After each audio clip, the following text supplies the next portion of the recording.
with 5.5 points, together with Grigory Oparin and Fabiano Caruana. And it's Hardy hand clasp, and away we go. Hungarian defense it is. Hey, look, it's brought him first place so far in the tournament. Let's stay with it. So here we see A5. A4, and Hikaru did not respond with A5, so white, Mikhail said, you know what, I'm going to push the pawn as far as I can to weaken squares on the board. And look at him go. I mean, Michael is playing this as if, like, this is all part of his prep. He pushes the pawn all the way to A6, and then the question you always ask yourself, strength or liability, you know, asset or liability. Queen to C8. Okay, that's off the beaten track. Michael kind of paused, and there we have it, yes. Bishop to D8. And what I think Hikaru wants to do is capture on D5, and then play knight to E7. So he moved his queen so that he could move his bishop. But maybe you play like D8. H6 move first, just to guard at G5 square. Useful. I like that. Another possibility is Hikaru's looking at knight on C6, back to B8, so that you can go, whoops, forget Rook that. B8. He wants to go B6, B5. So maybe he will want to capture with the bishop on D5, and then try to trap. No, we are not trapping the bishop. I don't know what's Rook B8. My system has updated us, so we do have the analysis board, should our producers want them. A rook to E1, and H6, and move. Guarding that square on G5. You like, just, yes, exactly as you just said, guarding the G5 square. I genuinely thought that the move rook B8 was a prelude to B5, not that we can play rook B6 right away, but the idea is to artificially isolate this pawn. Again, for those of you joining us late, it was the Hikaru Express train. He just was destroying the competition. He had his first loss of the event in round 8 against Sam Sevian. He still has a point lead. He was that far.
f3. I'm Okay, not this sure. is unexpected because we allow the queen to be developed.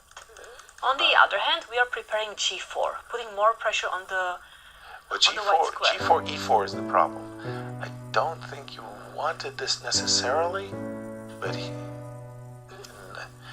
I'm beginning to think that this is the best position Hikaru's had.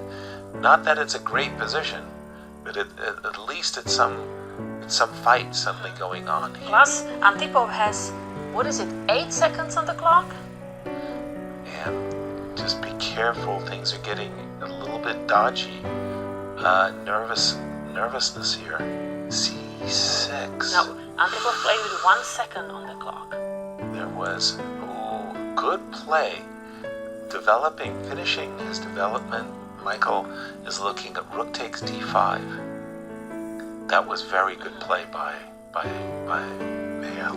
And also, you've got queen g6 in the pocket too. If you take it with the knight, I can take your queen. So rook takes d5. White's back in control. The only problem is time. Truly. Can Antipov manage to keep making good moves with 5 seconds on his clock? It's hard. And for me, White has a complete domination, but But that's a free bishop. it's not so free. Not where h3 is hanging. h3 check. Queen takes h3. Okay, King f2. Knight to No, not d4. King g1. Queen e3 check. Draw. Queen e3 check. Draw. No, King f1. I go to e1. I'm not sure. Knight f3, e4. Ooh, it's Becoming extremely complicated. Yeah, Whoa. Rook, what a move. 5? No, rook. Now we have knight f4, knight f3. That's a fork. That is true. Hikaru captures the pawn, opens. Queen g6, give me the rook. Knight f6 f6. check. Knight d6 check. Where's the knight going, Hikaru? King f2. Okay. A draw agreed. He's going back with the knight. No time. Wow. No time. Antipov making. Oh, in no. 1 second. No draw. 1 second. Oh, queen check. Queen check. Oh, who's going to lose on time? Somebody's going to lose on time. I can't believe somebody won't lose this game on time. Check on Again with H. 1 second. Check on E1? No. Check on e3? No. No. Rook G4? What's rook G4? Queen e8. Oh, rook g4. Rook G4? Wow, King Hikaru's F2? winning, right? Yeah, resigns. Wow. Wow, what a game. Wow. It's just difficult Congratulations to be playing to when Hikaru. time on the clock. Exactly. Incredible. Let's just take a look